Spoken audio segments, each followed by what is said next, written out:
Hello everyone, welcome back to my YouTube channel the perfect radiology. कैसे हैं आप लोग? मेरा नाम साक्षी है और आज हम अपना एक नया टॉपिक स्टार्ट करने वाले हैं जिसका नाम है interactions of X-ray with matter. तो इसका मतलब क्या होता है? देखिए, जब एक्सरेज हमारी बॉडी में इंटरेक्ट करती हैं, किसके साथ? मैटर के साथ। जब एक्सरेज और मैटर का इंटरेक्शन हो रहा है तो अल्टीमेटली किसका प्रोडक्शन हो रहा है? इमेज का। ठीक है, इसे और अच्छे से समझते हैं। उसको समझने के लिए हमें पहले पता होना चाहिए कि एटेन्यूएशन क्या होता है। तो आइए देखते हैं।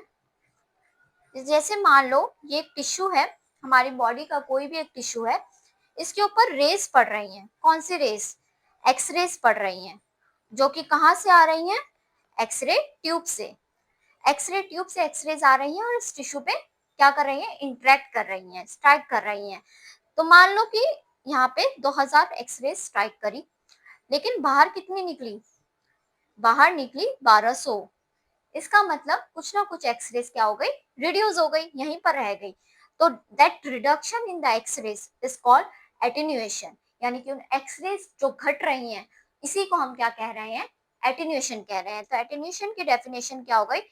Reduction in intensity of X-ray beam.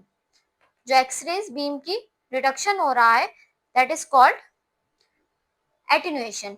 अब ये एटेन्यूएशन दो कारणों की वजह से हो सकता है। किस किस की वजह से एटेन्यूएशन हो सकता है? एब्जॉर्प्शन और स्कैटरिंग की वजह से।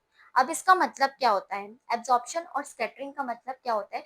देखिए, हमारी बॉडी पर जो रेस पड़ रही हैं, जो एक्सरेज पड़ रही हैं, जरूरी नहीं है कि वो सारी की सारी पेनिट्रेट करके इमेज बना दे। कुछ ऐसी भी होती हैं जो पेशेंट की बॉडी में एब्जॉर्ब कर जाती हैं, और कुछ ऐसी भी होती हैं जो पेशेंट से टकराकर स्कैटर हो जाती हैं। स्कैटर यानी कि फैल जाती हैं, अपने पाथ को चेंज कर देती हैं। तो उसी को हम कहते हैं एब्जॉर्प्शन एंड स्कैटरिंग। एब्जॉर्प्शन यानी कि एब्जॉर्ब हो जाना, स्कैटरिंग यानी कि अपने पाथ को चेंज कर कर स्कैटर हो जाना, फैल जाना। ठीक है, तो इन्हीं दो कारणों की वजह से क्या हो रहा है? इंटेंसिटी में रिडक्शन आ रहा है। इन्हीं कारणों की वजह से क्या हो रहा है? इंटेंसिटी ऑफ एक्सरे बीम क्या हो रही है? रिड्यूस हो रही है। ठीक है, देखिए इसे और थोड़ा अच्छे से समझते हैं। ये आपकी एक्सरे ट्यूब है। ये जो एक्सरे ट्यूब है, इसमें से एक्सरेज बाहर आती है। और ये एक्सरेज बाहर कैसे आती हैं, ये हमने अपने प्रीवियस लेक्चर्स में बहुत अच्छे से डिस्कस करा था।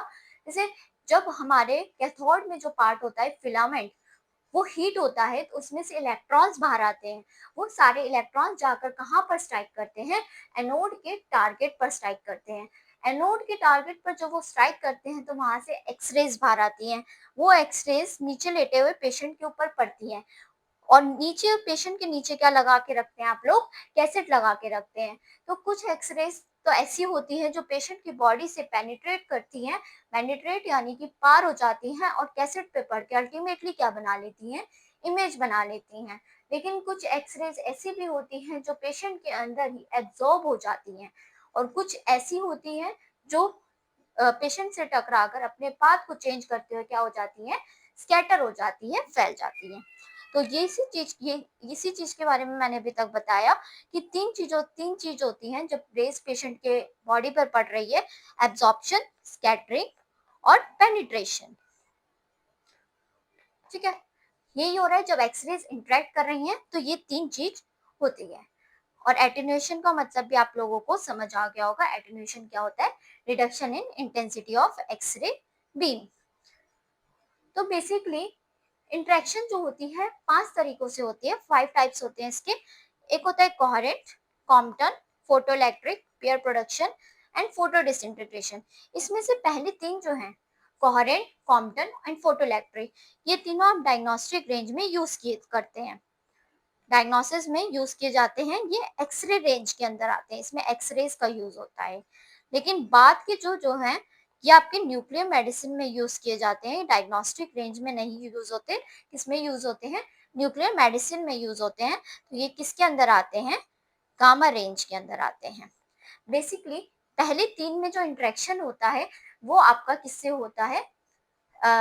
शेल से होता है, एक एटम के शेल्स के साथ होता है, लेकिन जो पेयर प्रोडक्शन और फोटो डिसइंटीग्रेशन में इंटरेक्शन होता है वो आपके न्यूक्लियस के साथ होता है। This is the difference.